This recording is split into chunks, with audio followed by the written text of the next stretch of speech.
আমি বসলাম, ফেসবুকে ঢুকলাম।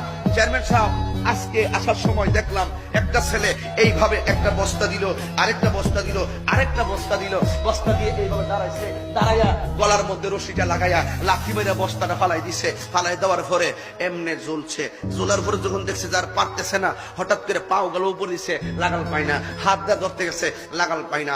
52 সেকেন্ডের মাথায় সে আস্তে আস্তে এইভাবে কাঁপতে কাঁপতে কাঁপতে কাঁপতে মারা গেছে। হ্যাঁ, মারা গেছে। আরে বেকুব, ওইলে একটা বোকা ছেলে, তুমি মেয়েটার জন্য মরলা কেন?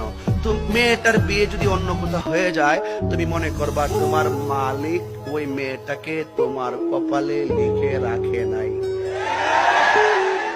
কোন মেয়ে যদি কোথাও, ছেলে যদি কোথাও বিয়ে করে ফেলে, মেয়ে ডিপ্রেশন করে, আত্মহত্যা করে, বিভিন্ন ধরনের চিত্র দেখা যায়। মেয়েটা যদি, ছেলে যদি কোথাও বিয়ে করে ফেলে, তুমি সোজা নামাজের মুসল্লা দাঁড়াইবা, দাঁড়ায় বলবা আমার মালিক এই ছেলেটাকে আমার ভাগ্যে লিখে রাখে নাই। যেখানে আমাকে লিখে রেখেছে, একদিন হোক পরের দিন হোক আমি অবশ্যই সেটা পাবো। কথা বলে ঠিক না ঠিক? ভাই, কেন এই কথাগুলো বলছি? অপ্রাসঙ্গিক নয়, যুগের প্রেক্ষাপটে খুবই প্রাসঙ্গিক। বর্তমানে পরকীয়া বেড়ে গেছে মোবাইলের কারণে। এই অল্প বয়সের, কিশোর বয়সের পোলাপান একটা কিশোর গ্যাংয়ে পরিণত হয়ে গেছে। ওদেরকে জিজ্ঞেস করি, কিরে তোরা দল বাইদা চলস কেন, তোরা দল বাইদা চলস কেন? তখন ছেলেরা একটা কাছে পরামর্শ করে ছুরি দিয়ে হার দিয়ে একজন একজনের বাইরে ফেলায়। ধরতে গেলে বলে যে আমাদেরকে বড় ভাই পাঠাইছে। এই ছোট ছেলেগুলা কিন্তু একলা একলা চলে না, এদের পিছনে বড় শক্তি আছে।